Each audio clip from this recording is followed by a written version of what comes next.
أشهد أن لا إله إلا الله وحده لا شريك له وأشهد أن محمدا عبده ورسوله وحبيبه وخاتم النبيين والمبعوث رحمة للعالمين. اللهم صل على حبيبنا وشفينا ومولانا أبي القاسم المصطفى محمد. اللهم صل على محمد وآل محمد. اللهم صل على محمد وآل محمد أجل وعلى آله وصحبه ومن tabi'ahum bi ihsan ila yaumil amma ba'd. Masyiral muslimin rahimakumullah, kita bersyukur bersua kembali untuk meneruskan pelajaran irfan kita yang merupakan pembahasan dari buku Salat Ahli Ma'rifatnya Imam Khomeini. Dan terakhir kita sudah kita lihat bagaimana pendekatan Imam Khomeini dalam dakwah, ya, walaupun tidak secara spesifik bicara dakwah, tapi bicara tentang suluk, berbicara tentang irfan. Maka kita lihat bagaimana jiwa itu kalau dikekang secara berlebihan bisa berbahaya juga. Ini yang terakhir kita bahas. Mari kita masuk ke screen.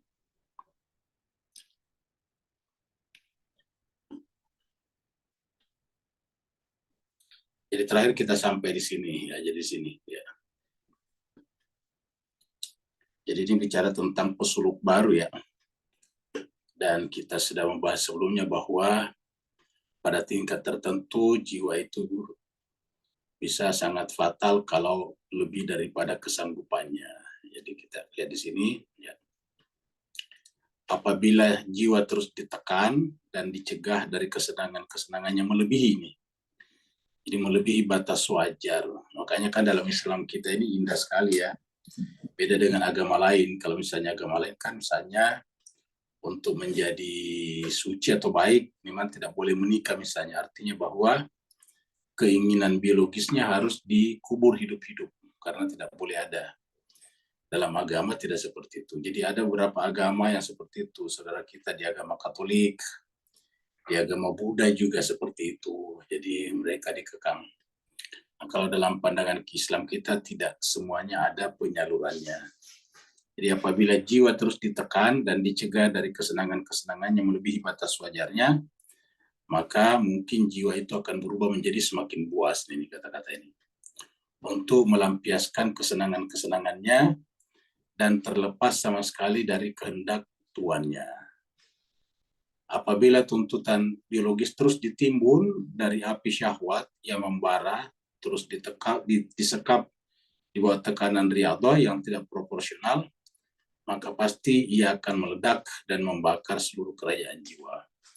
Inilah yang menyebabkan di saudara-saudara kita misalnya di Katolik banyak kasus-kasus di gereja karena para pastor di sana tentu tidak boleh, sumpah mereka tidak boleh menikah. Sementara bagaimanapun mereka adalah manusia biologis seperti yang lain.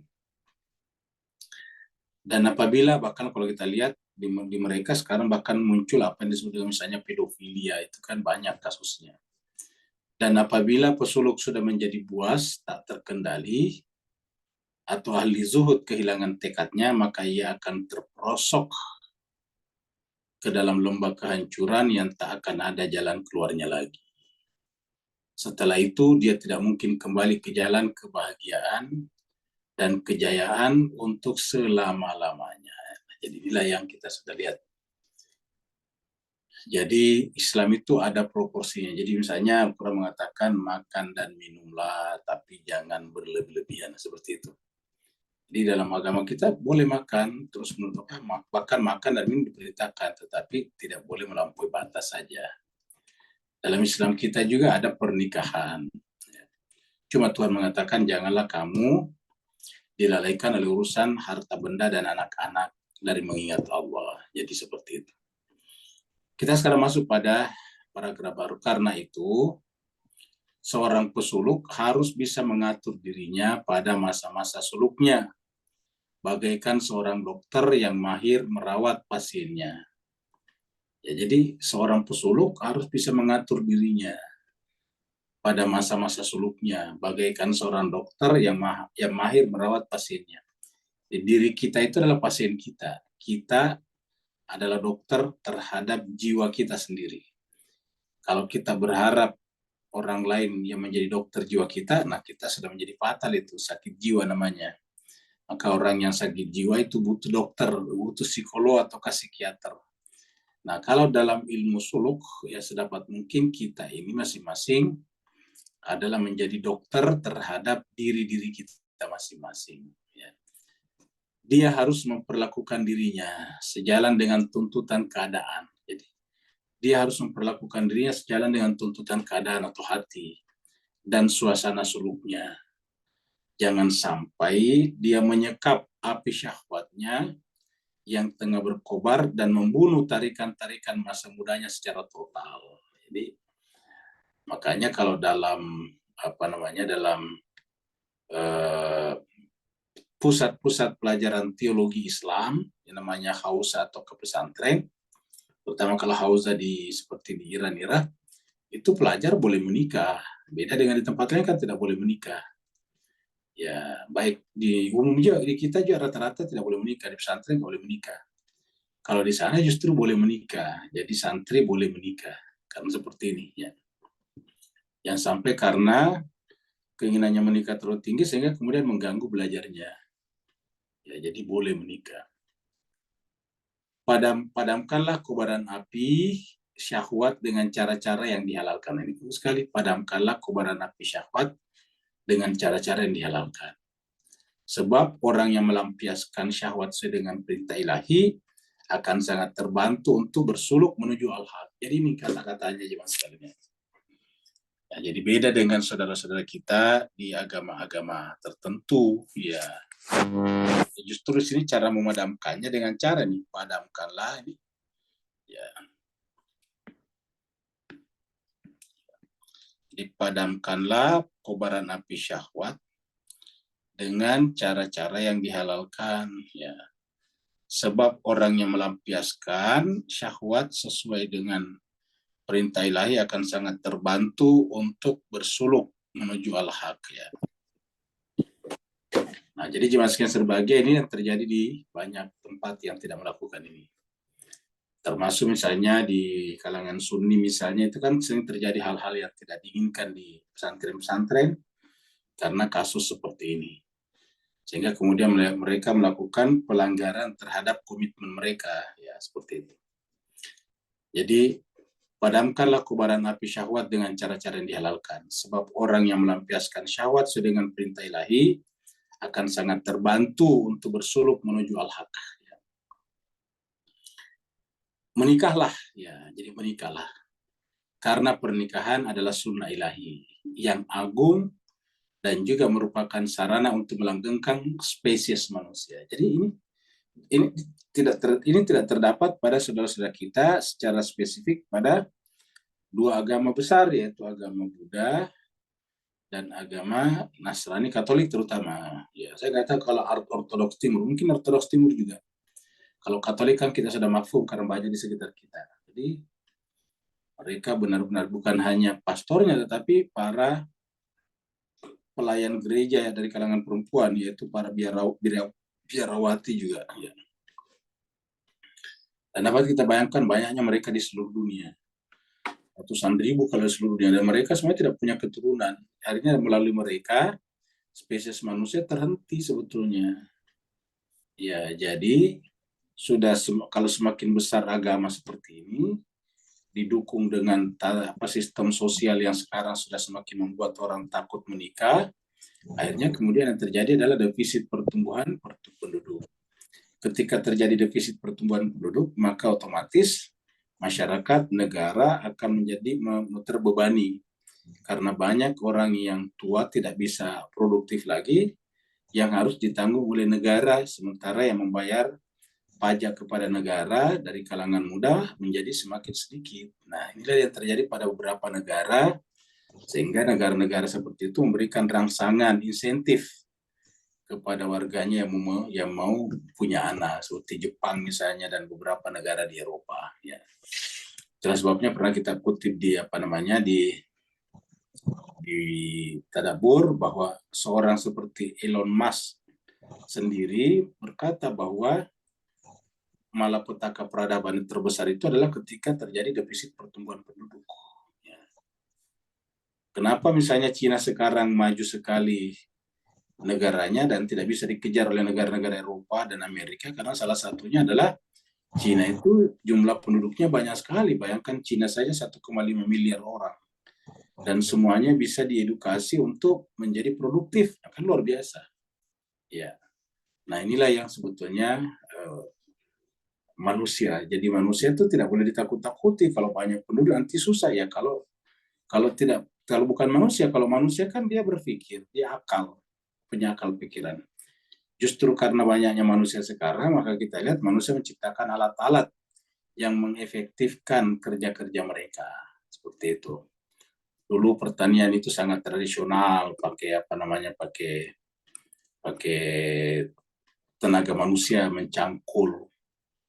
Tapi karena kemajuan teknologi manusia, akhirnya kemudian sekarang orang bertani pakai mesin, pakai traktor misalnya, dan seterusnya. Sehingga kerjanya lebih besar, lebih banyak, lebih luas, dan kemudian juga varietas-varietas padi semakin bagus. Jadi inilah yang terjadi. Sehingga kemudian tetap aja manusia hidup. Kalau ada misalnya kelaparan bukan karena tidak mencukupi makanannya, yang terjadi karena ada negara yang serakah yang kemudian mengembargo negara-negara lain. Itu yang terjadi. Jadi sebetulnya yang terjadi adalah kezaliman, bukan karena banyaknya penduduk. Jadi seperti itu. Nah, jadi ini kata-kata yang ini bagus. Menikahlah, karena pernikahan adalah sunnah ilahi yang agung dan juga merupakan sarana untuk melanggengkan spesies manusia. Pernikahan juga memainkan peran yang luas untuk bersuluk ke jalan akhirat. Jadi pernikahan juga memainkan peran yang luas untuk bersuluk ke jalan akhirat. Nabi Shallallahu Alaihi Wasallam bersabda, orang yang menikah berarti telah memelihara separuh imannya. Jadi orang yang menikah berarti telah memelihara separuh imannya. Orang yang menikah berarti telah memelihara separuh imannya. Jadi inilah jemaah sekalian berbahagia yang kita bisa lihat dalam Jadi Islam kita adalah benar-benar alamiah, nature. Ya. Yang saudara kita yang lain justru tidak nature. Kenapa? Karena kok menjadi orang baik, orang suci tidak boleh menikah, yang begitu. Yang lucunya lagi karena mereka tidak boleh menikah, akhirnya kemudian yang akan menjadi pastor berikutnya siapa? Ya anaknya orang-orang yang menikah. Jadi orang-orang menikah lah yang memasok kebutuhan gereja untuk melahirkan pastor-pastor berikutnya. Bukan dari para pastor, karena para pastor tidak punya keturunan. Nah, begitu juga dengan di Buddha juga. Mungkin juga kalau nggak tahu kalau di agama Shinto ya. Dalam hadis lain disebutkan, siapa yang ingin menemui Allah dalam keadaan suci bersih, maka temuilah dia bersama dengan seorang pasangan. Jadi nih, siapa yang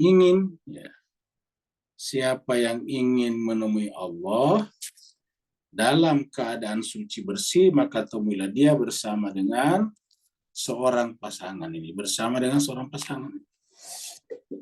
Siapa yang ingin menemui Allah dalam keadaan suci bersih, maka temuilah dia bersama dengan seorang pasangan. Ya. Ini jelas sekali jemaah sekalian. Ya. Sayangnya jemaah sekalian, kita umat Islam ini kan ya terpengaruh juga, terperangkap juga dengan cara berpikir Barat. Akhirnya kemudian ya tidak sedikit negara Islam juga menghadapi problem pertumbuhan penduduk. Ya. Jadi kita masuk dalam perangkap mereka sekarang, mereka membalik diri. Mereka tadi menganggap itu yang terbaik, sekarang terbalik. Negara-negara di Eropa yang mengalami defisit sekarang merangsang memberikan insentif kepada warganya yang mau punya anak lagi. Seperti yang terjadi di Singapura juga kalau tidak salah seperti itu. Jadi dalam hadis lain Rasulullah Shallallahu Alaihi Wasallam bersabda, kebanyakan penghuni neraka adalah para bujangan lah. Jadi kata hadis Nabi, kebanyakan penghuni neraka adalah para bujangan ini. Ya. Jadi jemaah sekalian, kalau benar ini ayat, kasih ini para bujangan ini. Kebanyakan penghuni neraka adalah para bujangan. Ya. Kenapa? Karena tadi harus sama dengan di atas ini. Kan memang harus cocok ini. Kalau ini benar, maka ini benar juga. Jadi katakan siapa yang ingin menemui Allah dalam keadaan suci bersih, maka temuilah ia bersama dengan seorang pasangan. Kan berarti bahwa ini benar juga, yaitu bahwa yang tidak berpasangan itu bermasalah, bujangan. Kebanyakan penghuni neraka adalah para bujangan. Apa sebabnya? Ya kita tahu kalau mereka bujangan, sementara mereka punya hasrat-hasrat biologis, ya tentu bisa penyalurannya salah. Seperti itu. Imam Ali bin Abi Thalib karramallahu wajhah pernah berkata, ada sekelompok sahabat yang telah berikrar untuk tidak mendekati istri-istri mereka. Ini hadis ini apa namanya masyhur ya. Ada sekelompok sahabat yang telah berikrar untuk tidak mendekati istri-istri mereka. Berpantang untuk makan di siang hari dan terus begadang di malam hari untuk beribadah maksudnya. Masalah ini lantas dilaporkan oleh Ummu Salamah kepada Rasulullah. Ini sering bukan hanya di kalangan Syiah tetapi di kalangan Sunni sering diceritakan. Adanya sekelompok sahabat pada saat itu yang ingin mencapai derajat kesucian dengan hampir setiap hari berpuasa, malam hari dia begadang hanya untuk beribadah mendekatkan diri kepada Allah, lalu tidak lagi mengurusi kehidupan dunianya. Ada seperti itu. Nah, kalau Persia di sini masalah ini lantas dilaporkan oleh Ummu Salamah kepada Rasulullah Shallallahu Alaihi Wasallam.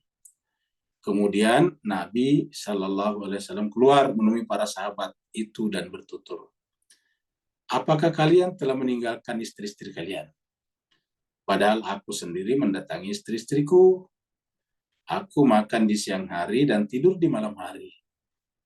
Barang siapa enggan mengikuti sunnahku, maka ia bukan termasuk umatku. Ya, jadi sunnahnya Nabi apa? Di antaranya adalah menikah. Jadi barang siapa yang enggan mengikuti sunnahku, maka dia bukan termasuk umatku. Ya. Jadi biasa dikatakan bahwa an-nikahu sunnati faman ragiba an sunnati falaisa minni. Menikah itu adalah sunnahku. Siapa yang enggan mengikuti sunnahku, maka dia bukan termasuk umatku. Itu kata-kata ini. Jadi an-nikahu sunnati faman ragiba an sunnati falaisa minni. Menikah itu adalah sunnahku, dan siapa yang tidak mengikuti sunnahku berarti bukan bagian dariku. Nah, seperti itu. Jadi ini adalah Rasulullah, dan kita tahu jemaah sekalian, dari rangkaian agama-agama Samawi yang kita biasa baca dan kita ketahui sampai sekarang, agama Samawi yang ada sekarang kan ada misalnya Yahudi, Nasrani, dan sebagainya, termasuk Islam. Nah, kita lihat bahwa hanya agama Nasrani, Katolik saja, itu Katolik juga, yang tidak menikah. Dan itu kalau kita lihat juga, sunnahnya atau tradisinya diambil bukan dari Nabi Isa, Yesus, tetapi diambil dari Paus. Paulus pertama, Rasul Paulus itu mereka, Paulus pertama. Karena Rasul Paulus itu tidak menikah. Nah, jadi ini diambil dari situ. Padahal Nabi Isa tidak pernah mengeluarkan pendapat seperti itu. Jadi ada berbeda kalau di kalangan Yahudi menikah. Ya. Agama-agama sebelumnya, Sabiin juga menikah. Ya, jadi yang tidak menikah hanya itu. Dan kita lihat bahwa apa yang terjadi pada saudara-saudara kita di kalangan Katolik ini mirip dengan agama Aradi, agama di bumi, seperti saudara kita di Buddha tadinya itu yang biksu-biksunya biasanya tidak menikah. Ya. Nah, jadi dari kata Nabi, saya juga adalah menikah. Jadi apa kalian telah meninggalkan istri-istri kalian, padahal aku sendiri mendatangi istri-istriku, makan di siang hari dan tidur di malam hari. Bahkan kita biasa mendengarkan hadis yang mengatakan terkadang Nabi kita tidak pernah menyangka kalau dia berpuasa, karena setiap hari kita ketemu dia makan juga. Ya, walaupun terkadang juga kita menyangka dia berpuasa terus, karena setiap kita pergi berjumpa dengannya dia berpuasa. Jadi artinya apa? Tergantung sikon saja. Ya, karena namanya saya sunat kan tidak bisa tidak dipakemkan. Jadi kalau ada waktu untuk berpuasa, kalau enggak ya enggak mau berpuasa. Ya, makan di siang hari dan seterusnya. Ya.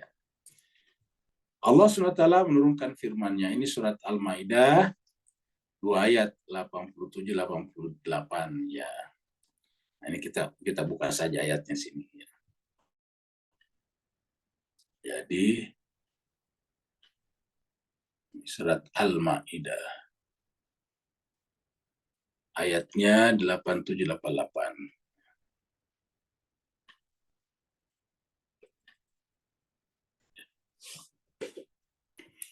Allah berfirman ini 587.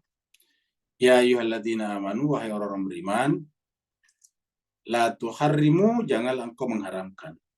Ya ayyuhalladzina amanu, orang beriman, la tuharrimu, janganlah engkau mengharamkan. Thayyibat, hal-hal yang baik. Thayyibat yang baik. Ma'ahallallahu lakum, apa yang telah Allah halalkan untuk kalian. Ma'ahallallahu lakum. Wala ta'tadu, dan janganlah kamu melampaui batas. Jadi ini menarik. Jadi di sini adalah tidak boleh seenaknya mengharamkan sesuatu yang diharamkan. Ayat ini juga terkadang kita pakai di dapur untuk mengatakan bahwa kalau kita umat Islam tidak boleh gampang sekali mengharamkan sesuatu. Hanya karena tidak dilakukan Nabi lantas kita mengharamkan. Jadi dalam kaidah hukum tidak ada kaidah hukum mengatakan bahwa yang tidak ada pada zaman Nabi lantas haram dilakukan kita sekarang. Ya. Tidak ada kaidah hukumnya bahwa yang tidak ada pada zaman Nabi bahwa haram. Lalu apa kaidah hukumnya? Kaidah hukumnya adalah selain yang ada dalam teks, dalam Al-Quran misalnya atau hadis, ya ada kata-kata kalau menimbulkan mudarat boleh ditinggalkan, haramkan untuk diri kita. Begitu. Tapi kalau tidak menimbulkan mudarat, ya tidak perlu kita haramkan. Nah, seperti itu. Nah, jadi itu saja intinya. Nah, kalau tidak ada, tidak boleh kata ayat ini. Ya ayyuhalladzina amanu, la tuharrimu, jangan kau mengharamkan. La tuharrimu thayyibati, hal-hal yang baik. Ma'ahallallahu lakum, apa yang telah Allah halalkan untuk kalian. Jadi kalau sudah dihalalkan, ya jangan haramkan. Ya, apa namanya halalkan? Boleh, apa itu boleh? Selama tidak ada haram, berarti boleh. Gitu. Jadi mayoritas dalam kehidupan kita itu udah boleh. Ya, mayoritasnya mubah, boleh, ibahah, halal. Ya, kecuali kalau ada larangannya khusus, seperti misalnya tidak boleh makan daging babi, itu akan ada. Tidak boleh makan bangkai, itu kan jelas disebutkan. Hurrimat alaikumul maita wa dama wa lahmal khinziri wa ma'uhilla li ghairillah. Diharamkan kepada kalian, itu digunakan kata diharamkan. Jadi Allah mengharamkan. Hurrimat alaikum, diharamkan kepada kalian, al-mayit, mayit itu artinya bangkai, wadama, yaitu darah, walahmal khinziri, dan juga daging babi, wa ma'uhilla li ghairillah, dan apa saja yang disembelih tidak menyebut nama Allah. Ini jelas ya. Ini itu mengatakan la tuharrimu thayyibati ma halallahu lakum. Janganlah kalian mengharamkan sesuatu yang baik yang telah Allah halalkan untuk kalian. Ya. Pernikahan itu kan halal, ya, jadi jangan diharamkan, ya. Jadi wala ta'tadu, jangan melampaui batas juga, jadi makan jangan melampaui batas dan sebagainya.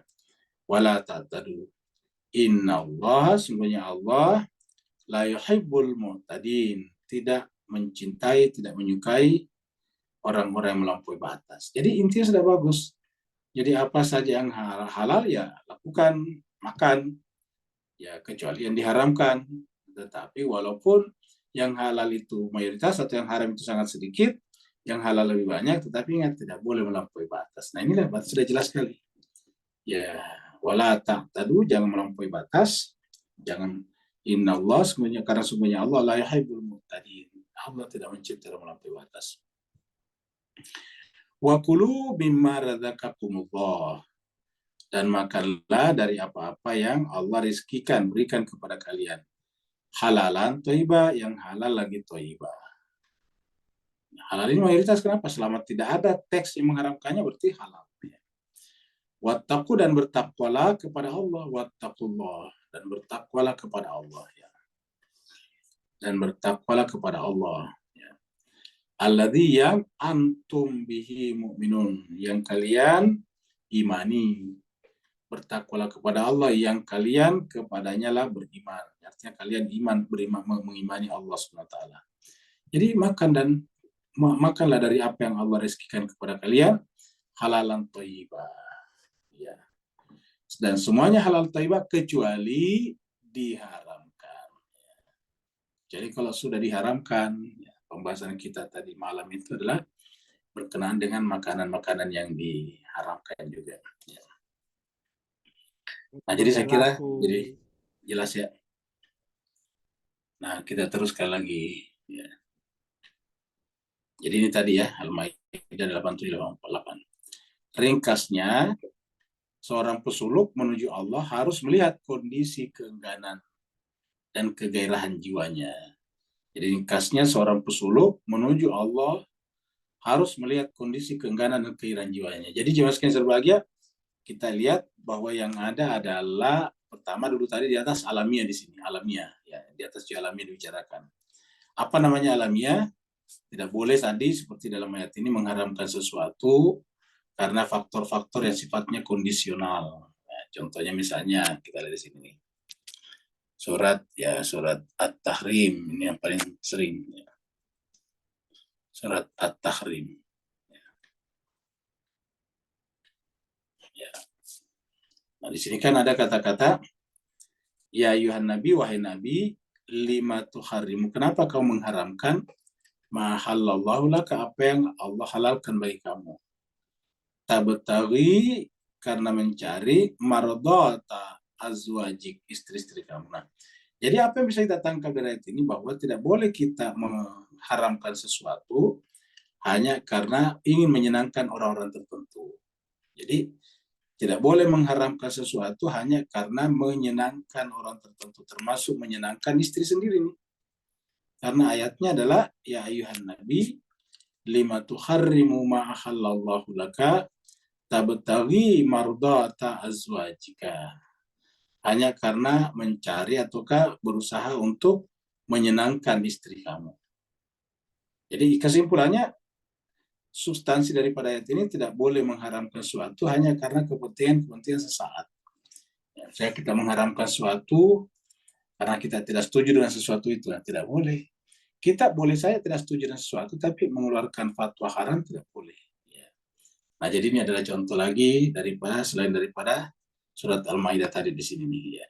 La tuharrimu thayyibat ya. Jadi kita teruskan lagi di sini. Jadi ringkasnya seorang pesuluk menuju Allah harus melihat kondisi keengganan dan kegairahan jiwanya. Jadi harus melihat kondisi keengganan dan kegairahan jiwanya.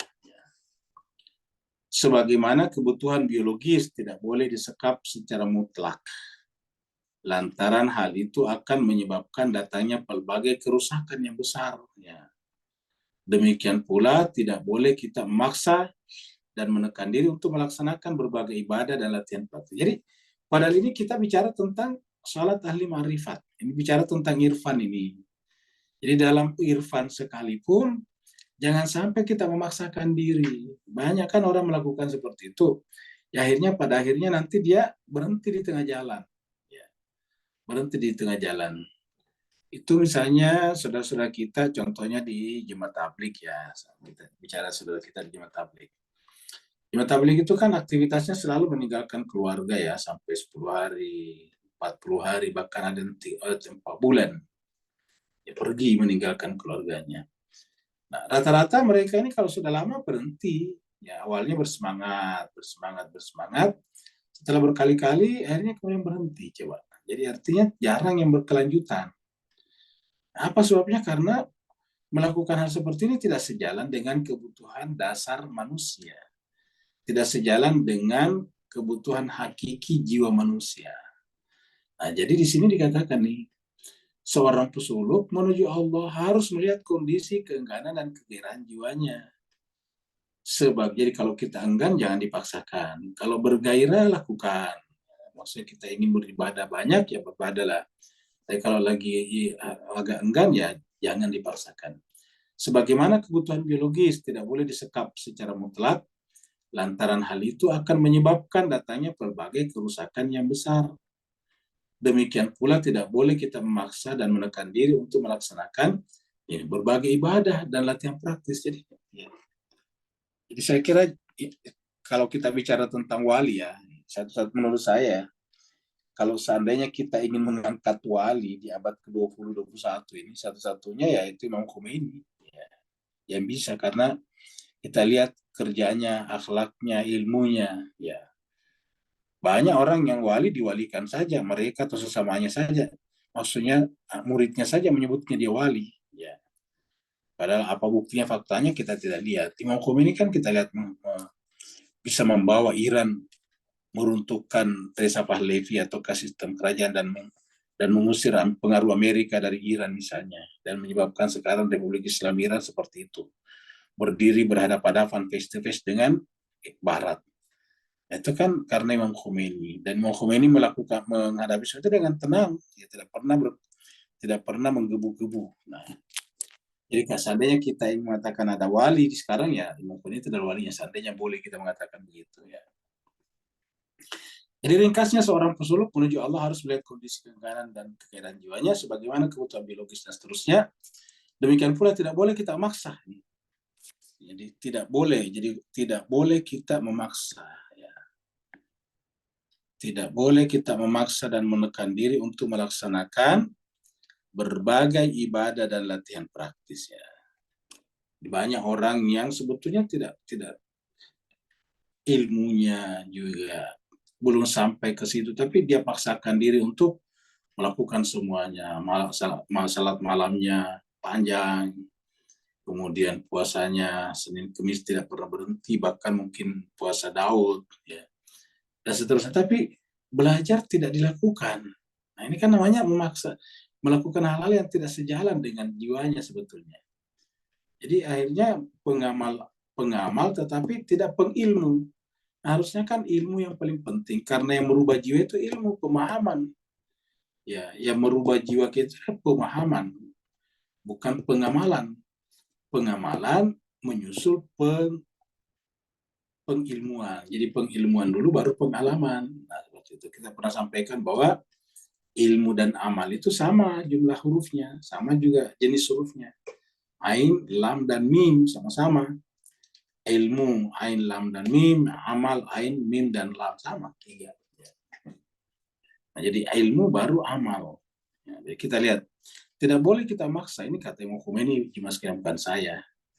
Tidak boleh kita memaksa dan menekan diri untuk melaksanakan berbagai ibadah dan latihan praktis. Ya, terutama bagi para pemuda dan pesuluk pemula. Bayangkan kalau anak-anak muda kita yang masih lagi mencari identitas dirinya. Kan anak muda itu kan kalau masih umur-umur sebelum kepala 2 dan awal kepala 2 itu kan lagi mencari identitas diri namanya. Ya, dengan melakukan berbagai macam mengeksplor sana, mengeksplor sini. Tiba-tiba kita hentikan, harus seperti yang kita inginkan. Nah, itu terjadilah biasanya pemberontakan dalam tanda petik ya, terhadap orang tuanya. Kita sering sekali mendengarkan ada orang tua mengeluh, tiba-tiba anaknya tidak seperti yang dia inginkan. Kenapa? Karena orang tua menginginkan anaknya seperti yang dia inginkan. Padahal si orang tua itu ketika masih muda seperti anaknya tidak seperti itu juga. Ya. Kita tanya, apakah Bapak Ibu seperti itu juga pada umur kepala 2? Tidak lah, kenapa dipaksa sekarang anaknya? Dia katakan, ya biarlah saya saja yang rugi, jangan dia lagi. Nah, kita harus memberikan kesempatan kepada anak kita untuk mengeksplor kehidupannya sendiri. Karena walaupun mereka itu adalah anak kita, tetapi isi kepalanya bisa berbeda. Kan ada pepatah mengatakan bahwa kepala sama kita, rambut sama hitamnya, tapi isinya berbeda-beda. Ya. Nah, jadi kita ulangi, tidak boleh kita memaksa dan menekan diri untuk melaksanakan berbagai ibadah dan latihan praktis, terutama bagi para pemuda dan pesuluk pemula. Terutama bagi para pemuda dan pesuluk pemula, tidak boleh menjadikan berbagai ibadah dan latihan praktis dalam tekanan dan pemaksaan. Jadi Bapak Ibu, terutama Bapak Ibu-ibu yang punya anak muda ini, baca baik-baik ayat ini, pernyataan ini. Ya. Terutama bagi para pemuda nih, para pemuda ini ya, kita bedakan warnanya biar kelihatan ya.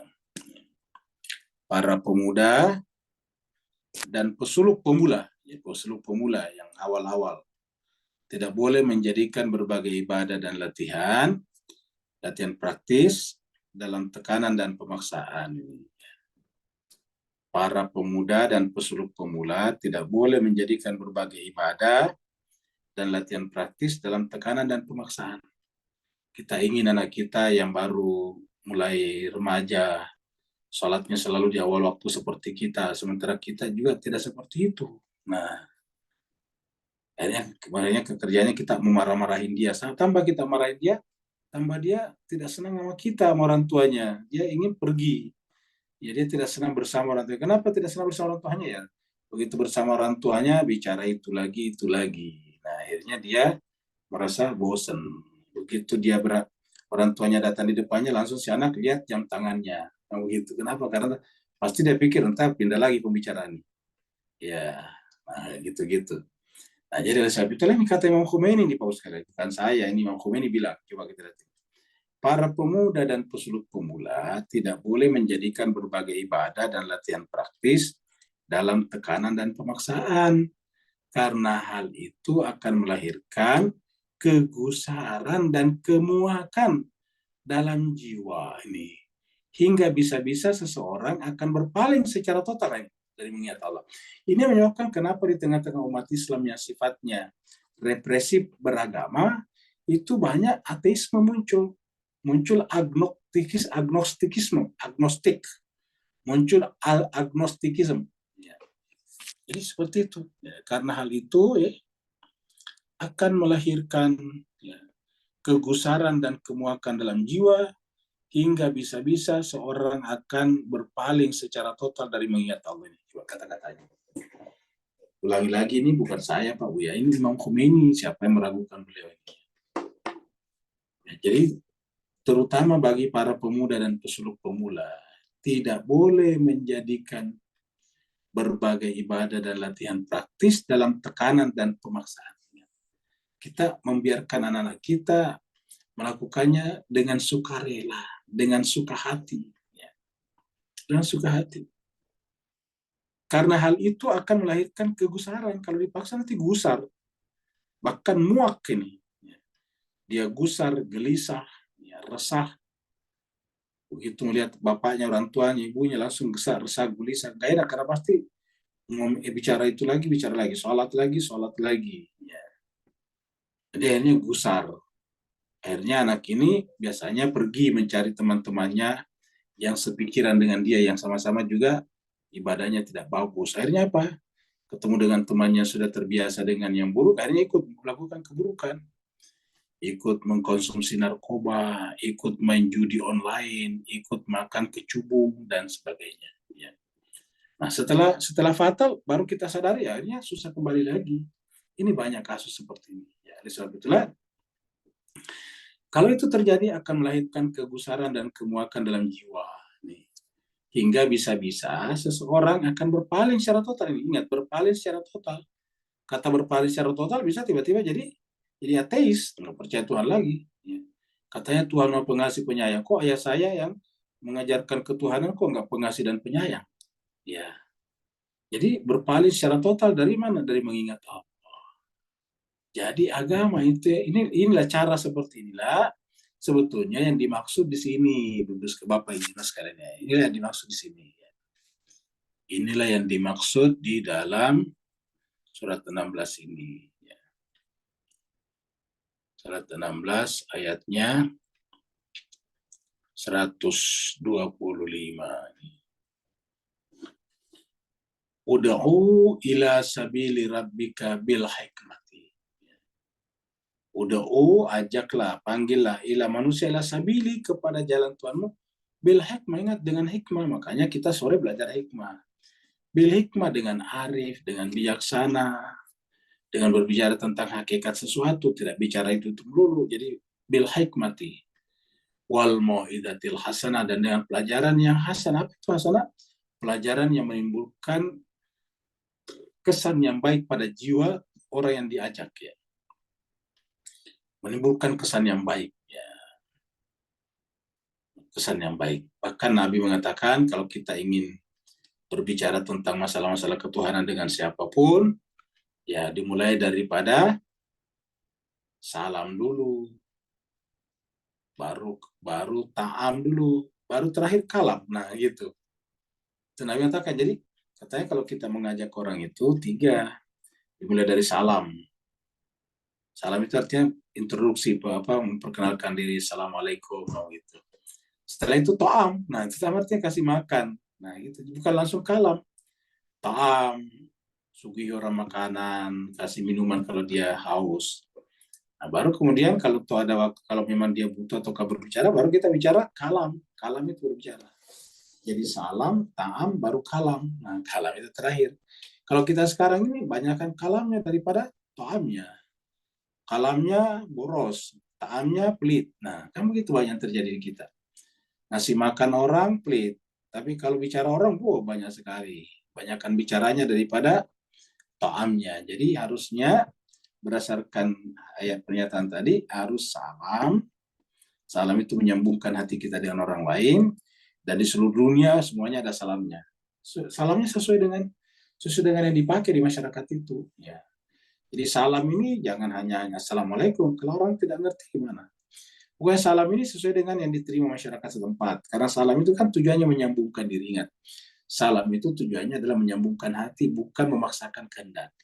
Jadi kalau kita bertemu dengan orang yang misalnya berbahasa Sunda, ya kita mengatakan sampurasun misalnya. Itu salamnya mereka. Ya. Kalau kita ketemu dengan orang di Eropa, kita katakan selamat pagi misalnya, good morning misalnya, gitu-gitu. Karena itu adalah apa namanya yang mereka gunakan di. Saya kira setiap daerah masing-masing punya salamnya, caranya sendiri menyapa orang.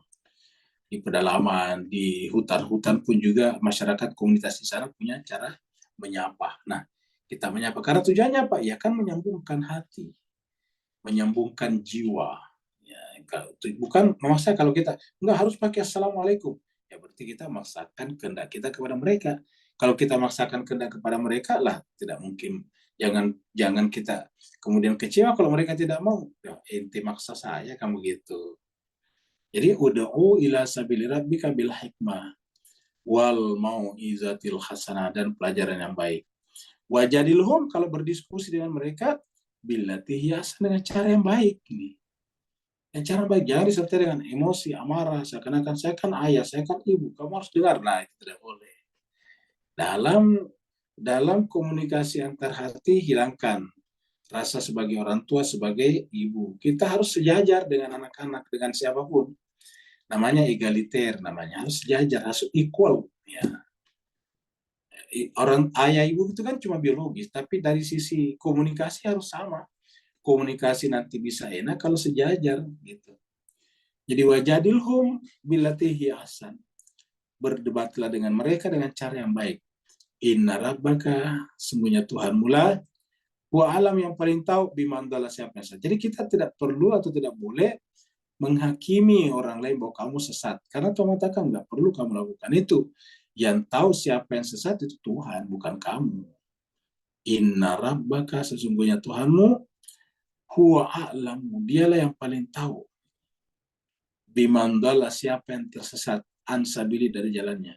Wahua, dan dia juga lah a'lam, yang paling tahu, bil muhtadin. Jadi dia yang paling tahu siapa yang tersesat dan siapa yang dapat petunjuk, bukan kita. Ya. Bukan kita. Boleh jadi kita merasa dapat petunjuk, padahal kita tersesat juga.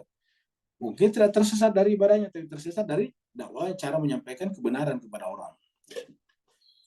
Nah, jadi inilah ud'u ila sabili rabbika bil hikmati wal mau'izatil hasanah. Di tempat lain dikatakan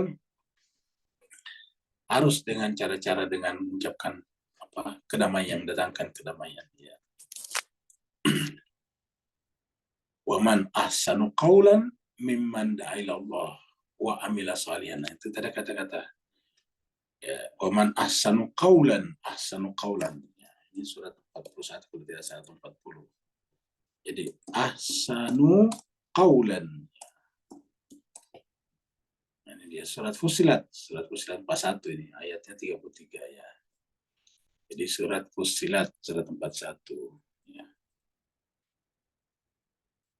Ayatnya 33.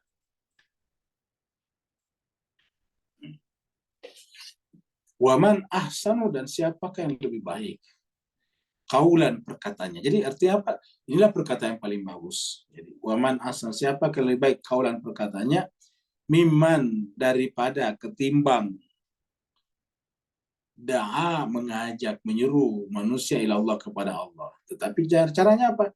Melakukan amalan saleh yang baik, mengimprove keadaan, bukan sebaliknya. Jadi mengajak manusia kepada Allah sambil beramal saleh, bukan sebaliknya beramal salah.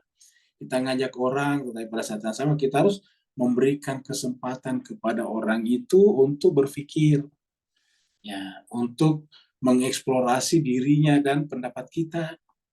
Kata mengeksplorasi dirinya, apakah dia sudah cocok dengan itu atau belum? Mengeksplorasi pendapat kita, apakah menurut dia sudah benar atau tidak? Pokoknya banyak. Ya. Da'a ila Allah wa amila salihan. Wa qala, dan berkata, innani sungguhnya aku minal muslim, berserah diri. Jadi kitanya bukan dia, kitanya yang berserah diri. Maksudnya dalam prinsip kita itu, ya mereka nerima nggak apa-apa, tidak menerima juga nggak apa-apa. Kenapa? Karena kita sudah berserah diri. Inilah juga yang dipraktikkan oleh Nabi Ibrahim, ya, dalam surat 37 di sini. Ya. Ayatnya di sini. Ya. Ayatnya 102. Ini biasa kita bahas ini kalau musim Idul Kurban. Falamma balaga ma'ahu saya tatkala Ismail itu maksudnya anaknya Nabi Ibrahim, ya, Ismail bin Ibrahim ini. Tatkala Nabi Ismail telah mencapai usia balik, ma'ahu, dan sudah bisa bersama dengan ayahnya Ibrahim, asaya, untuk berusaha bekerja. Saya sudah bisa membantu bapaknya, ayahnya Ibrahim, untuk bekerja. Jadi dia di sini balaga, dia siapa dianya di sini, yaitu Ismail. Jadi falama maka tatkala balaga di sini kan ada fa'il di sini, fa'ilnya fa'il huwa, ya, orang ketiga laki-laki tunggal. Di falamma balaga maka tatkala dia Ismail mencapai balik balaga, mau bersama dengan Ibrahim ayahnya, saya untuk bekerja. Qala, Nabi Ibrahim tiba-tiba berkata, ya bunaya, wahai anakku, ini sungguhnya aku melihat fil manam, dalam tidur. Maksudnya saya diperintah oleh Allah dalam tidur, anni, bahwa saya ini harus adbauka, menyembelih kamu. Apa kata Nabi Ibrahim berdasarkan ayat ini? Ini kesaksian Allah terhadap Nabi Ibrahim yang diabadikan melalui kitab suci Al-Quran. Nah, coba kita lihat. Nabi Ibrahim mengatakan, Ani adbau, saya diperintah untuk menyembelih kamu. Tapi apakah langsung dilakukan? Tidak. Coba kata-katanya. Fanzur, maka cobalah wahai anakku, perhatikan. Mada tara, bagaimana pendapatmu? Nah, coba itu. Minta pendapat anaknya, karena yang akan menjalani kan anaknya, harus minta pendapatnya. Ya, tergantung seperti kata Imam Khomeini tadi, ya, harus sesuai dengan kondisinya. Fanzur mada tara, perhatikan bagaimana pendapatmu. Coba. Jadi seperti tadi di dalam ini, ya. Kita tidak boleh memaksa dan menekan diri untuk melaksanakan berbagai ibadah dan latihan praktis. Terutama bagi para pemuda dan pemula, tidak boleh menjadikan berbagai ibadah dan latihan praktis dalam tekanan dan pemaksaan. Ya. Karena hal itu akan melahirkan kegusaran dan kemuakan dalam jiwa, hingga bisa-bisa seorang akan berpaling. Nah, makanya kita harus melihat kesanggupan jiwanya ini. Harus melihat kesanggupan seperti tadi di atas ini bicarakan. Jadi harus kita lihat kesanggupan jiwanya juga. Maka di sini kita lihat, Nabi Ibrahim bertanya, fanzur wahai anakku, fanzur, perhatikanlah, madza tara, bagaimana pendapat kamu? Qala, maka Nabi Ismail berkata, qala, ya abati wahai ayahku, ya abati wahai ayahku, if'al ma tu'mar, lakukan apa yang diperintahkan. Ya abati wahai ayahku, if'al ma tu'mar, lakukan apa yang diperintahkan. Satajiduni, ya, niscaya kalian akan menemukan aku, insya Allah, minas sabirin. Jadi satajiduni, niscaya kalian akan menemukan aku, insya Allah, minas sabirin. Masuk golongan orang yang sabar. Satajiduni, insya Allah, minas sabirin. Itu kata Nabi Ismail. Inilah jawaban Nabi Ismail. Jadi terjadinya proses pengorbanan itu karena Nabi Ismail sudah menjawab seperti ini. Tidak ada rasa keberatannya. Jadi tanya baik-baik sama ayahnya. Fanzur madata. Ya, seperti itu. Nah, inilah yang dibicarakan oleh Imam Khomeini di sini. Ya, jadi hadis-hadis yang mengisyaratkan ikhwal di atas cukuplah banyak. Ya. Jadi hadis-hadis yang mengisyaratkan masalah di atas itu cukuplah banyak. Ya. Antara lain seperti yang diriwayatkan dalam kitab Al-Kafi sebagai berikut. Abu Abdillah alaihissalam berkata. Abu Abdillah alaihissalam berkata. Abu Abdillah itu kan berarti Imam Hussein. ataukah Imam Ja'far bisa. Jadi kan dua itu Abu Abdillah. Ya. Jadi ini sangat mungkin adalah Imam Ja'far karena Imam Ja'far yang paling banyak menuturkan. Ya. Jadi Abu Abdillah itu ada yang pertama, yang kedua. Yang pertama Imam Hussein, yang kedua adalah Imam Ja'far. Jadi kalau kita baca tawassul, ya Abu Abdillah itu adalah dua. Yang pertama adalah Al-Husain, ya Abu Abdillah, ya Husain bin Ali, ayuhas syahid, kan begitu.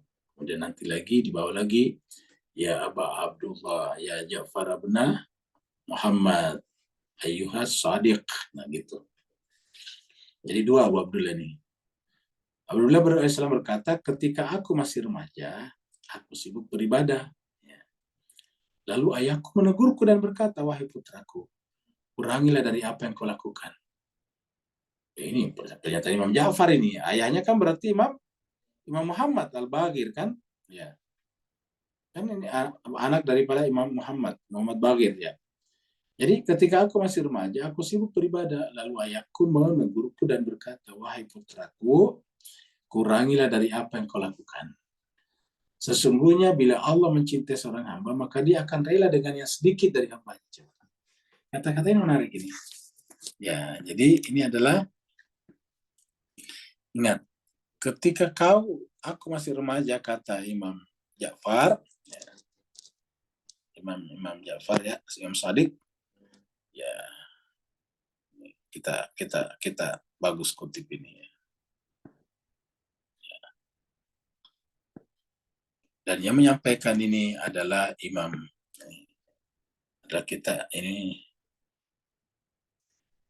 Bakir, Imam Ja'far ya. Imam Ja'far As-Sadiq. Imam Ja'far Sadiq ya. Nah, jadi ini alhamdulillah. Dia cerita ini. Jadi tidak mungkin Imam Khomeini asal mengutip, kan? Pasti dia bisa dipertanggungjawabkan. Ketika aku masih remaja, aku sibuk beribadah. Lalu ayahku itu Imam Muhammad Al-Bagir kan. Imam Muhammad itu adalah anak daripada Imam Ali Zainal Abidin, berarti cucu daripada Imam Hussein ya. Lalu ayahku menegurku dan berkata, wahai putraku, kurangilah dari apa yang kau lakukan.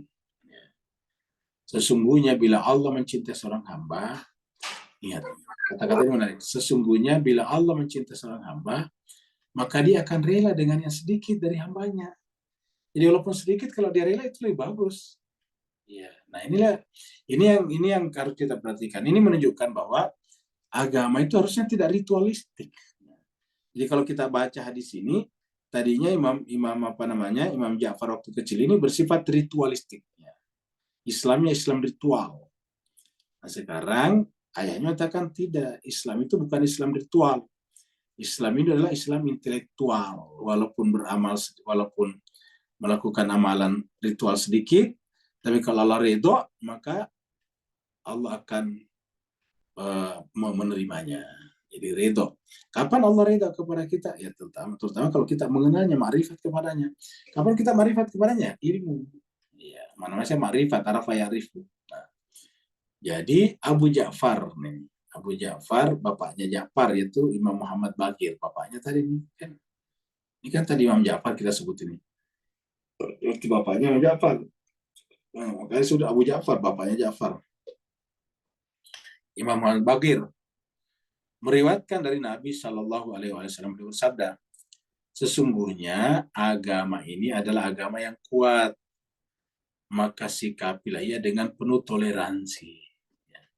Janganlah kalian memaksakan ibadah kepada para hamba Allah. Jadi kalau kita kuat nggak apa-apa, tapi memaksakan kepada orang lain tidak boleh nih. Janganlah kalian memaksakan ibadah kepada para hamba Allah, sehingga kalian akan menjadi seperti penunggang onta kecil. Nah, jangan sampai kita memperlakukan orang lain seperti onta kecil, kita ada di atasnya besar.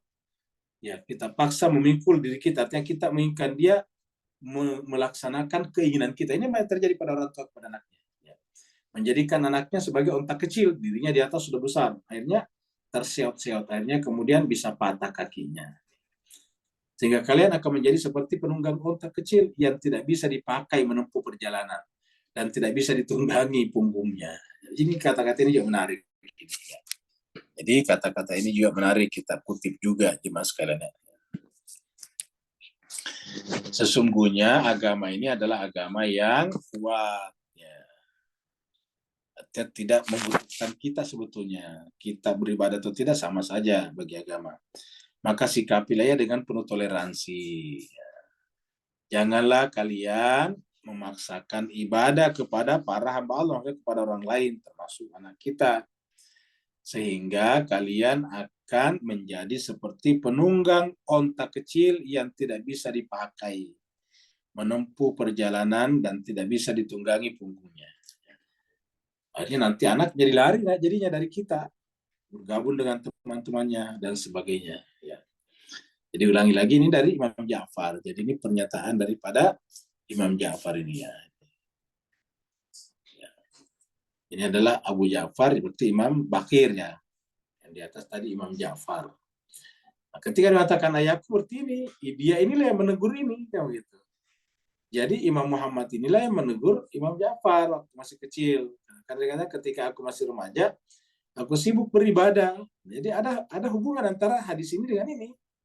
Karena ini adalah ayah, ini anak ini yang berbicara tentang ayahnya. Ketika aku masih remaja, aku sibuk beribadah. Lalu ayahku menegurku dan berkata, wahai putraku, kurangilah dari apa yang kau lakukan. Karena sungguhnya bila Allah mencintai seorang hamba, maka dia akan rela dengan yang sedikit dari hambanya. Jadi dia akan rela dengan yang sedikit dari hambanya. Seperti itu. Ya. Nah, kemudian ayahnya berkata, Abu Ja'far, meriwayatkan dari Nabi ini, berarti mengambil hadis dari Nabi bersabda. Sesungguhnya agama ini, kata Nabi ini dikutip oleh Imam Ja'far, Imam Bakir ya. Sesungguhnya agama ini adalah agama yang kuat. Maka sikapilah dengan penuh toleransi. Janganlah kalian memaksakan ibadah kepada para hamba Allah, sehingga kalian akan menjadi seperti penunggang onta kecil. Jadi kita menjadikan orang lain seperti onta kecil yang kita tunggangi, suruh mengangkat beban kita, mengangkat kita, membawa keinginan-keinginan kita, sehingga kemudian onta kecil itu tidak bisa dipakai menempuh perjalanan dan tidak bisa ditunggangi punggungnya. Kalau kita besar baru menunggangi onta kecilnya nggak bisa menempuh perjalanan panjang, ya, dan seterusnya. Jadi saya kira jemaah sekalian ini banyak sekali. Jadi kesalahan kita orang tua itu kan selalu ingin membuat anak kita persis seperti diri kita. Memang bagus, tetapi kita harus, ya tadi kata Imam ini, perhatikan kondisinya. Kondisinya, umurnya berapa, pengetahuannya berapa, kesadarannya seperti apa. Kita semuanya harus memberikan kemerdekaan kepada mereka untuk mengeksplor dirinya. Seperti tadi Nabi Ibrahim berkata kepada anaknya, Fanzur madza tara, wahai anakku perhatikan. Jadi kan artinya Nabi Ibrahim menyerahkan sepenuhnya kepada anaknya. Jadi anaknya yang memutuskan, bukan orang tuanya. Nabi Ibrahim di sini tidak ada kata maksa, sebenarnya kan perintah Tuhan ini. Dia katakan, saya diperintah dalam tidurku. Ya. Maka Fanzur, perhatikan, bagaimana pendapatmu. Jadi artinya bagaimana pendapatmu. Dia tidak mengatakan, kamu harus siap, tidak seperti itu. Tapi madza tara. Ya, jadi inilah cara yang paling baik ya. Dalam hadis lain disebutkan,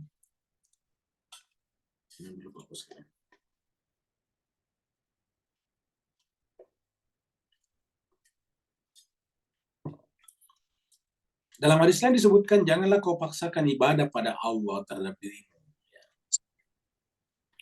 Ini dalam hadis disebutkan, janganlah kau paksakan ibadah kepada Allah terhadap dirimu. Jadi jangan kita paksa diri kita beribadah kepada Allah.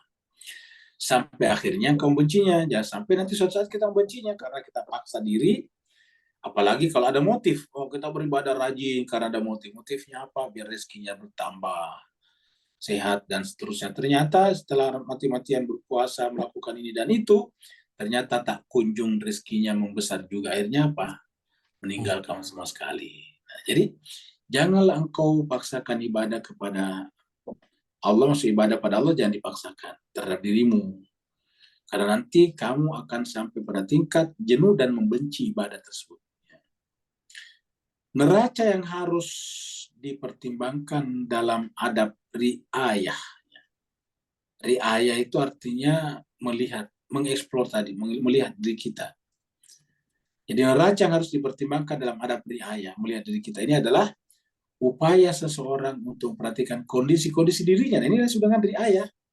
Riayah itu dari kata ria, melihat diri kita. Riayah itu melihat diri kita. Seperti tadi kata-kata itu, tara ini sama nih. Ya. Jadi kita harus melihat, mengeksplor tadi diri kita, kondisi-kondisi diri kita sendiri. Ya. Makanya kan zaman sekalian terkadang ada orang yang nanti tiba-tiba menyesal, bayangkan sudah kerja bagus misalnya di sebuah bank hanya karena pendapat mengatakan bahwa bank itu adalah apa itu namanya itu haram, akhirnya kemudian berhenti di sana. Ya, waktu awalnya berhenti masih bagus, masih ada tabungannya. Setelah lama kelamaan mencoba berbisnis sana gagal, bisnis ini gagal karena ternyata berbisnis itu tidak gampang. Kelihatannya mudah tapi kalau dijalani susah. Akhirnya habis uangnya baru menyesal. Nah, seperti itu. Akhirnya ribut sama istrinya, ribut sama anaknya, akhirnya pisah. Nah, itu kan ada yang kayak gitu. Ya, jadi oleh sebab itulah kita harus riayah namanya, melihat kondisi, kemampuan diri dan keluarga kita. Ya, harus tanya juga keluarga istri, bagaimana kalau begini? Nah, jangan sampai kita berhenti, istrinya tidak cukup, tidak siap menanggung. Ya. Jadi neraca itu timbangan yang harus dipertimbangkan dalam adab riayah ini adalah upaya seseorang untuk memperhatikan kondisi-kondisi dirinya sendiri dan mengamati kekuatan dan kelemahannya serta pasang surutnya. Jadi kita harus memperhatikan diri kita. Ya, coba kita lihat mas sekalian, jangankan yang sifatnya ritual non wajib ya. Ritual non wajib itu seperti contohnya, sebetulnya namanya ritual itu yang tidak wajib, seperti contohnya misalnya perbanyak salat-salat sunat, kamu gitu, rajin salat duha dan sebagainya. Itu adalah apa namanya? Itu namanya ritual-ritual. Ya. Dilakukan semuanya. Tapi suatu saat kemudian kita sudah mulai capek, mulai boring dan sebagainya, itu berhenti. Ya, bukan hanya ini, bahkan kita sering melihat ada orang yang tadinya pakai jilbab tiba-tiba berhenti. Nah, kan begitu. Nah, jadi dengan demikian kenapa? Karena dia belum saatnya pakai jilbab. Artinya kondisi jiwanya belum sampai ke situ. Bahwa jilbab wajib ya, tetapi dianya belum sampai ke situ. Ya. Akhirnya ketika dipaksakan, akhirnya bahkan kita lihat ada orang pernah pakai jilbab pindah agama. Ada seperti itu. Ya. Jadi neraca yang harus dipertimbangkan dalam adab ini adalah upaya seseorang untuk memperhatikan kondisi-kondisi dirinya sendiri dan mengamati kekuatan dan kelemahannya. Kita lihat kekuatan dan kelemahan kita, ada weakness kita dan ada kekuatan kita. Jadi ada strength-nya kita dan ada kelemahannya, weakness-nya kita. Jadi kita lihat itu. Ya. Karena ada itu istilah SWOT, kalau tidak salah. SWOT, SWOT, kamu gitu. Jadi kita harus lihat itu SWOT-nya. Kekuatan dan kelemahannya, serta pasang surutnya. Ya. Bila mana dia melihat jiwanya dalam kondisi yang kuat dan tahan untuk beribadah dan berlatih diri, maka bersungguh-sungguhlah dan berjeripayalah untuk menunaikan berbagai ibadah. Kalau memang melihat jiwanya kuat. Bagi orang yang berada di penghujung masa mudanya dan kobaran api syahwatnya mulai agak redup, nah, maka sepatutnya dia mulai melatih jiwanya secara gigih dan melangkah menuju suluk secara gagah berani. Nah, itu dia. Jadi artinya kalau usia sudah mulai bertambah, nah cocok. Jadi inilah, kalau kita lihat inilah yang diangkat Imam Khomeini sebetulnya dari ayat yang ada dalam surat Al-Ahqaf ini. Ini dalam surat Al-Ahqaf, kita lihat di sini. Al-Ahqaf itu surat 46 ya. Surat 46 ini Al-Ahqaf ya. Ayatnya 15. Ya. Wawasainal insana, dan kami berwasiat kepada manusia biwalidaihi, terhadap kedua orang tuanya. Maksudnya berwasiat kepada manusia untuk kedua orang tuanya berbuat baik kepada kedua orang tuanya. Jadi kami wasiatkan kepada manusia agar, jadi kita artikan sini, agar berbuat baik kepada orang tuanya. Ya. Jadi kita mulai dari sini, berbuat baik kepada orang tuanya, kedua orang tuanya. Terutama ibunya, hamalathum, terutama ibunya, karena ibunya lah yang mengandungkannya, hamalathum. Ibunya lah yang mengandungkannya. Kurha, dalam keadaan susah. Kurha itu terpaksa, memikul dengan terpaksa. Bersusah payah. Wawadatu kurha, dan nanti melahirkannya juga dengan bersusah payah. Ya. Wa hamluhu wa fisaluhu, ya, jumlah bilangan bulan mengandung dan menyapinya itu adalah minimal 30 bulan, salasuna syahra. Hamlu mengandungkannya, wa fisalu menyapinya, itu jumlahnya adalah salasuna syahra. Jadi minimal 30 bulan. Hatta sampai iza balagan, sampai iza balaga asyuddah. Jadi asyuddah wa balaga. Jadi dua balaganya sih, perhatikan ya sekalian. Ada balaga pertama tadi asyuddah, sama tadi di sini nih, ini tidak sahabat. Ini balaga juga tadi di sini nih. Balaga juga. Ini balaga pertama nih. Falamma balaga. Jadi ini balaga asyuddah ini. Falamma balaga mau saya tadi Nabi Ismail.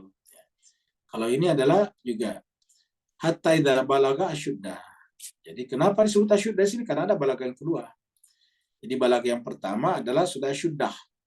Syahid sudah kuat, secara fisik sudah kuat, pikiran sudah bisa berjalan, namanya dewasa.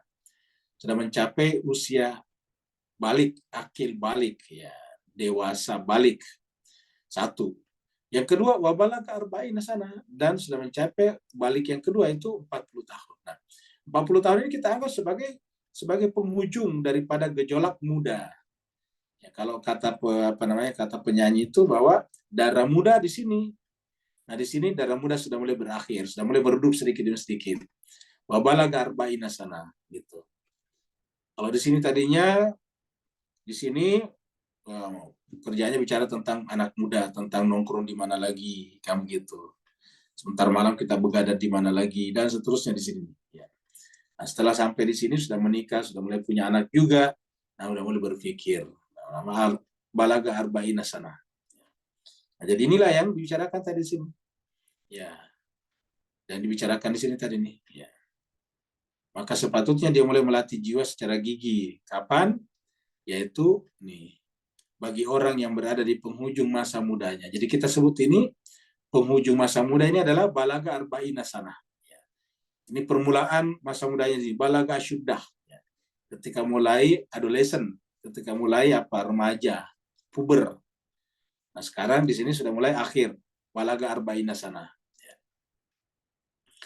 Nah, kalau sudah berada di akhir seperti ini, nah harusnya qala berkata, Rabbi wa Tuhanku, auzi, diberikanlah kepadaku kemampuan an ashkura, untuk mensyukuri nikmatmu. Sudah merasa banyak nikmat. Allati yang an'amta alaihi, yang telah kau berikan kepada saya. Kalau kita umur 40 tahun itu kan banyak sekali, sudah tak terhitung nikmat yang kita rasakan. Ya, allati an'amta alaihi wa ala walidayya, dan juga kepada kedua orang tua saya. Diberikan karunia untuk apa?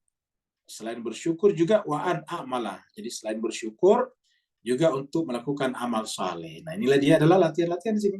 Amal salihan. Tardahu, yang kamu ridhoi Tuhan. Waslili, dan salehkanlah bagiku fi dzurriyyati anak. Jadi di sini sudah umur 40 tahun dianggap sudah punya keturunan. Ya, jadi maka dia berdoa, waslili fi dzurriyyati. Ini tuh betul ilaika, sekarang saya sudah bertobat. Maksudnya saya sudah mengakhiri pencarian, eksplorasi, pencarian identitas saya di sini Tuhan. Ini tuh betul ilaika wa ini minal musai, sekarang sudah sampai pada tingkat berserah diri. Nah, inilah dia. Jadi ini sebetulnya ayat ini yang kemudian digunakan di sini oleh Muhammad ini. Bagi orang yang berada di penghujung masa mudanya, ya, kalau tadi bahasanya arba'ina sana, 40 tahun, dan kobaran api syahwatnya sudah mulai agak redup, maka sepatutnya dia mulai melatih jiwa secara gigih dan melangkah menuju suluk secara gagah berani. Nah, ini dia jelas sekalian.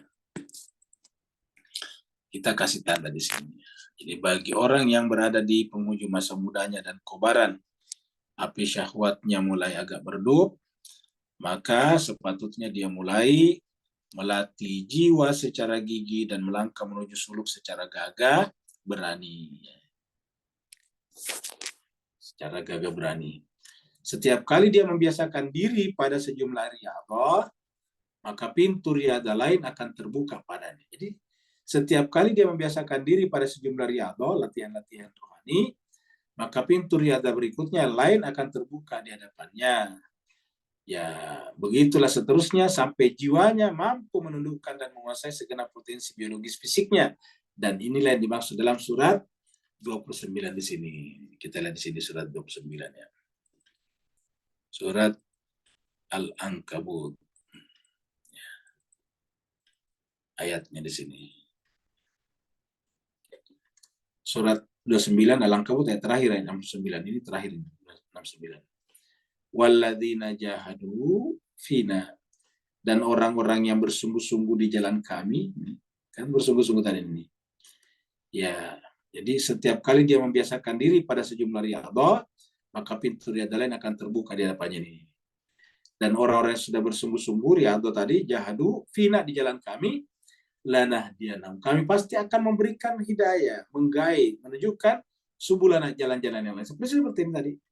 Setiap kali dia membiasakan diri pada sejumlah riyadhah, maka pintu riyadhah lain akan terbuka di hadapannya. Jadi ini persisnya. Walladzina jahadu, dan orang-orang yang bersungguh-sungguh fina di jalan kami, lanah dianahum, kami akan menggait mereka untuk subulana, menempuh jalan-jalan kami selanjutnya. Wa inna, sungguhnya Allah, la ma'a, benar-benar bersama dengan al-muhsinin, orang yang ingin berbuat baik. Wa innallaha la ma'al muhsinin, Allah pasti akan bersama dan orang yang berbuat baik. Nah, jadi setiap kali dia membiasakan diri pada sejumlah riyadhah, maka pintu riyadhah lain akan terbuka di hadapannya. Begitulah seterusnya sampai jiwanya mampu menundukkan dan menguasai segenap potensi biologis fisiknya. Nah, jadi jemaah sekalian berbahagia, tinggal sedikit ini habis nih ya. Habis. Sejumlah hadis yang memuji kesungguhan untuk beribadah dan berlatih atau bercerita tentang kehebatan ibadah para imam. Di sejumlah hadis yang memuji kesungguhan untuk beribadah dan berlatih. Jadi ada banyak hadis yang memuji kesungguhan untuk beribadah dan berlatih. Atau yang bercerita tentang kehebatan ibadah para imam alaihi wassalatu wassalam. Dan sejumlah hadis lain yang memerintahkan kebersahajaan dalam beribadah sebenarnya mengacu pada kenyataan. Sebenarnya mengacu pada kenyataan adanya perbedaan para pesuluk serta ragam tingkatan dan keadaan jiwa manusia. Jadi merujuknya kepada adanya perbedaan para pesuluk serta ragam tingkatan dan keadaan jiwa manusia. Jadi dalam suluk ini tidak bisa diseragamkan, jemaah sekalian. Karena dia selalu melakukan salat malam sekian, kita melakukannya juga. Ya tetap kita harus memperhatikan kondisi-kondisi kita masing-masing. Berbeda-beda. Ada yang cocok untuk banyak salat malam, ada yang cocok untuk baca buku, ada yang cocok misalnya baca buku agama maksudnya. Ada yang cocok baca Quran, ada yang cocok untuk menulis. Nah, macam-macam kalau malam-malam. Jadi kita perhatikan kondisi jiwa kita masing-masing. Ya, seperti itu. Kalau kita salat malam kan bagus. Tetapi kalau dia juga menggunakan malamnya nulis, membuat buku, meninggal nanti masih dibaca orang, kan lebih bagus lagi. Seperti itu. Ya, jadi oleh sebab itulah masing-masing kondisi berbeda-beda. Ada yang mungkin malamnya tidak bisa melakukan ibadah banyak karena dia harus saving tenaga buat besok. Dia adalah pekerja sosial misalnya, pedagang yang membagi yang hasilnya digunakan untuk membantu misalnya anak yatim. Nah, itu kan bagus juga. Jadi kita tidak boleh menyeragamkan kalau kaitannya dengan ini. Jadi tidak boleh diseragamkan. Ya. Jadi kata-kata di sini harus memperhatikan ragam tingkatan. Ragam maksudnya macam-macam. Ragam artinya macam-macam tingkatan dan keadaan jiwa manusia. Jadi kita tidak bisa menghukumi orang lain dengan kebiasaan-kebiasaan kita. Yang jelas, pertimbangan utamanya terletak pada apakah jiwa sedang dalam keadaan prima dan bersemangat atau ia sedang dalam keadaan menurun dan lemah. Itu saja ya. Jadi pertimbangan utamanya terletak. Pertimbangan utamanya ya. Pertimbangan utamanya terletak pada apakah jiwa sedang dalam keadaan prima dan bersemangat ataukah ia sedang dalam keadaan menurun dan lemah. Ya. Inilah pembahasan kita pada malam hari ini. Jadi kita sudah selesai di sini. Tanggal 27 bulan 7 24 ya. Bagi yang mau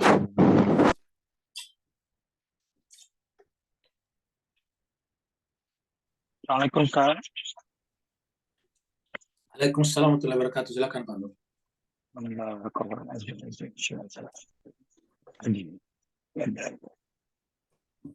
Kembali kepada keengganan dan kegairahan jiwa, emosi pesuluk dalam perjalanan tadi Ustaz. Kalau kita kembalikan kepada hakikat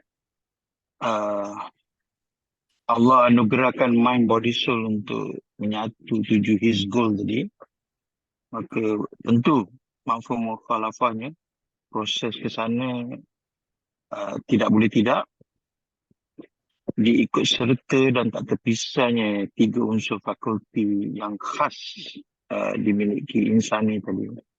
Maka persoalannya beri cara bagaimana tiga-tiga yang lain tadi menyatu untuk melayankan matlamat si pesuluk tadi, sisi mind macam mana, sisi body macam mana, sisi soul macam mana, atau apakah kita paksa dia menyatu atau kita layan satu-satu. Barakallahu fiik.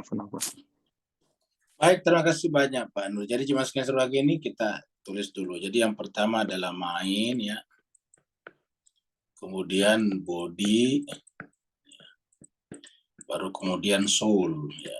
Jadi ini bagus nih ya. Ini adalah sebetulnya tiga yang tidak bisa dipisahkan. Jadi tiga yang tidak bisa dipisahkan. Artinya kesempurnaan manusia itu terletak ketiga kesempurnaan ini. Ada orang yang soulnya bagus, tapi mainnya kurang bagus. Biasanya orang begini gampang ditipu. Karena kalau kita tidak ditipu kan harus mainnya yang jalan.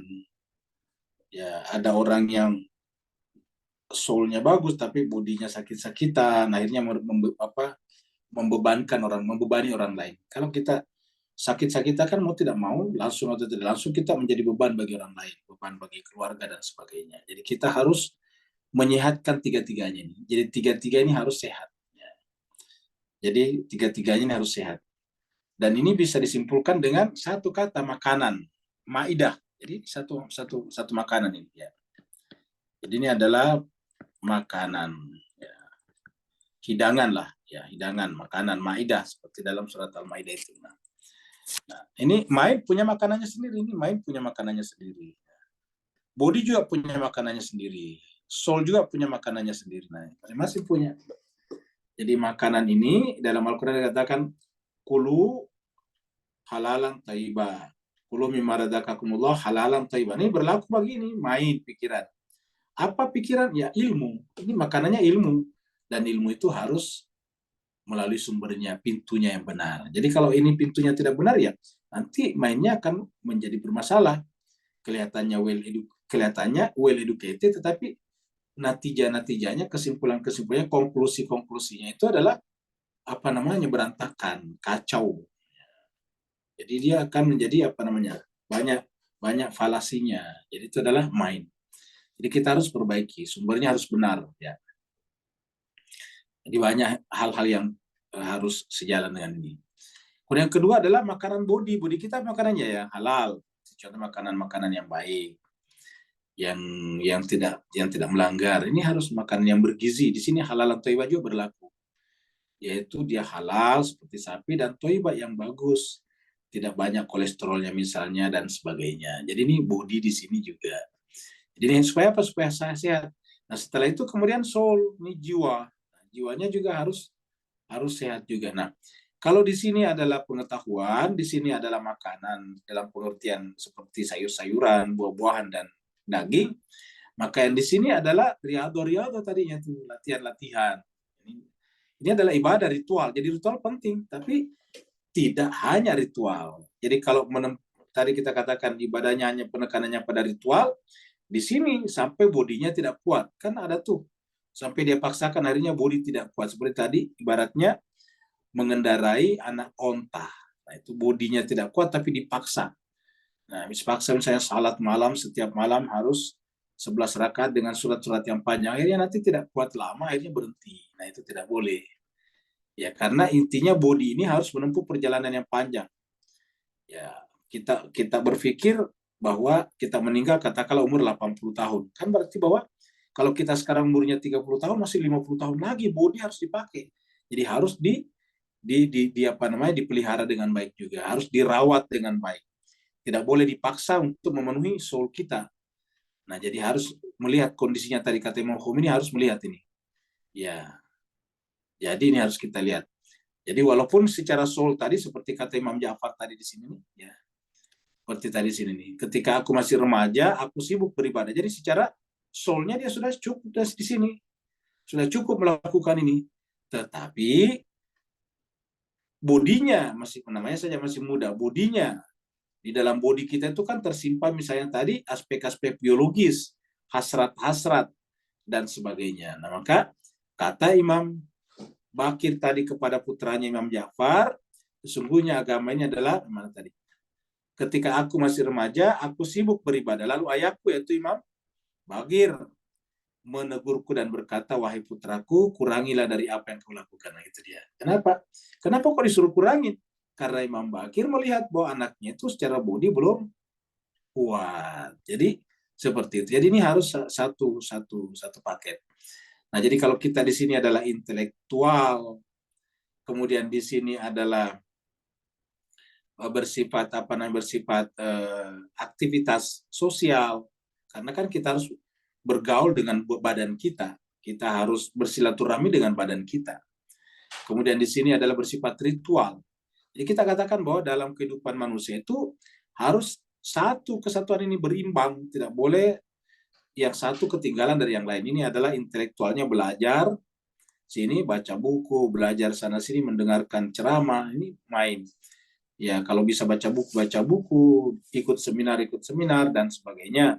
Dan di sini adalah latihan olahraga diantaranya. Makanya kan Nabi juga menganjurkan kita olahraga. Olahraga yang Nabi anjurkan misalnya menunggang kuda, memanah, kemudian berenang. Ya, tentu tidak dibatasi pada itu, tapi itu diantaranya. Kenapa? Karena berenang itu adalah bodi yang paling bagus. Sedangkan memanah itu adalah fokus. Belajar fokus itu memanah. Ya, menunggang kuda itu artinya apa? Menunggang kuda itu adalah kecepatan. Jadi di sana kita lihat ada latihan bodi. Berenang itu yang paling bagus karena semua aspek yang paling menggerakkan semua badan itu adalah bukan sepeda tetapi berenang. Ya. Sedangkan kemudian untuk belajar fokus itu adalah memanah. Sedangkan untuk menunggang kuda itu adalah kecepatan sambil terguncang, bercepat dalam guncangan. Nah, kemudian di sini baru soul, jiwa. Ya. Disinilah hati harus ditempatkan. Disinilah emosi harus diatur. Nah, jadi saya kira tiga-tiganya ini yang dikatakan Pak Nur tadi tidak boleh ada mendahului, harus seimbang, harus bersamaan sehatnya seperti kata tadi Imam Ja'far di sini. Ayahku menegurku dan berkata, wahai putraku, kurangilah dari apa yang kau lakukan. Sungguhnya bila Allah mencintai seorang hamba, maka dia akan reda. Apa itu reda? Apabila kita memperbaiki tiga-tiganya. Sehat badan, ya. Apalagi dalam agama kan banyak kata-kata berperang di jalan Allah. Orang bisa berperang itu bodinya yang bagus, yang sehat. Ya. Jadi kita rajin olahraga, kita memperbaiki badan, kita juga rajin belajar, dan kita rajin beribadah. Jadi ini ibadah dalam pengertian seperti sholat, puasa, baik yang fardu ataupun yang sunat. Di sini adalah belajar, membaca, mengkaji Al-Quran. Di sini juga kajian Quran ini tadabbur di sini. Nah, seperti itu. Jadi kalau tadabbur di sini, tadarus di sini. Jadi kalau tadarus dan tadabbur itu dua-duanya menyeimbangkan. Ya. Nah, begitulah jemaah sekalian berbahagia. Jadi ini saya kira tiga-tiganya. Ada lagi sebelum kita lanjut? Kalau tidak ada, berarti kita akhiri sampai di sini. Semoga kita akan diberi selalu kesehatan lahir dan batin. Kalau kita lahir dan batin, berarti tadi seperti kata Pak Nur tadi adalah berarti mulai daripada mind, body, and soul kita. Sehingga kita benar-benar bisa bergerak secara simultan, secara bersamaan dari tiga dimensi kehidupan kita itu. Terima kasih banyak. Wassalamualaikum warahmatullahi taala wabarakatuh. Waalaikumsalam. Waalaikumsalam warahmatullahi wabarakatuh.